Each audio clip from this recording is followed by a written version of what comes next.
Assalamu alaikum and welcome to the Masumin Green Initiative Committee's second and final update for the year 2020, where you will see how we came to an end of our gardening season as we close it and as we look to another fresh start in the next season. The progress of our summer season of 2020 was documented and its video link can be found in the description below. I'd highly recommend to watch it.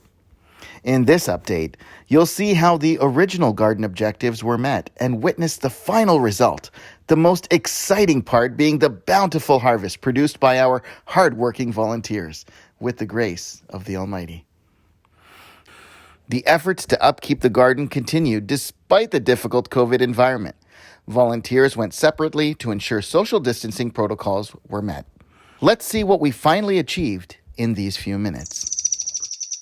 The garden kept producing prolific vegetation, and as the plants grew, crops like potatoes needed extra soil around the base to prevent them from coming in direct contact with the sun.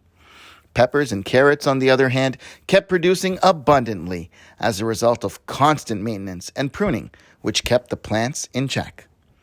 Crops like zucchinis, patty pan squash, and sugar baby watermelons came to the end of their cycle, and the space created was used to grow cooler temperature crops like lettuces and other greens. By September, we reached our first milestone. 20 pounds of harvest were delivered to the food banks as more was on its way. As the season progressed, it brought its own challenges. Challenges like pests, too much or inadequate moisture. Some of these challenges necessitated in protecting the crops by covering them, and so the work began. 2 smaller hoop houses were constructed and done in such a way that it became a modular structure, which could be moved from one bed to another. This hoop house also became handy in keeping the cooler green crops protected and under a controlled environment. October was the time for the final harvest based on all the effort the garden captains and the watering teams, including their families, put in. Everyone was excited to see how the potatoes, lettuce, and carrots turned out. Some were assigned to dig potatoes, others cleaned them up, while the rest harvested carrots. Through this, one of our key objectives were completed. Everyone was having fun within their own limited distance, working in harmony during a therapeutic session where Allah's bounties were appreciated. One after another, the pails started filling up with potatoes until they were all dug out of their trenches. The team cleaned the loose debris and finally covered them. The thing about potatoes is it needs a couple of weeks to cure under cover, and the hoop house was a perfect place for this. The sizes were amazing. Some were bigger than a fist. The French fries from these spuds will be delicious, especially the interesting-looking purple-colored ones. Garden captains were enthusiastic and shared their stories with us. When we spoke to Sister Mariam, she described the personal benefits she reaped from the community garden journey. It was an opportunity to learn firsthand a way to stay connected with the community, an appreciation of the food life cycle as it arrived on the table.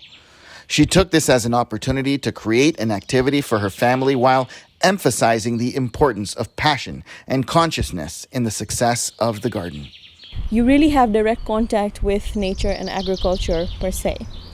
It's an opportunity to connect to the community because we come together at the center, of course under different circumstances, so it enhances this community feeling for me. Chance for me to learn firsthand and of course how to harvest and when to harvest. The video of her full journey is linked in the description below. Alhamdulillah, the potatoes were divided into 18 bags of 3 pounds each and donated to the Masumin Muslim Food Bank, which was delivered to families later that day. After distributing some of the fresh produce to volunteers who contributed to the garden, several bags of carrots, spinach, chard, lettuce, peppers, and chives were given to the food bank as well as Knight's Table in Brampton. From the earlier harvest of 20 pounds in September and all the collection in October, over a total of 70 pounds were donated. After completing the harvest and clearing the beds to prepare them for winter, the gates of the garden are gracefully closed until the next season. But our doors are still open, and we welcome you to join the team. Send us an email at green@masumin.org if you want to make a better environment or support a venture that brings the community together while helping solve food security concerns. Inshallah, we'll see you again.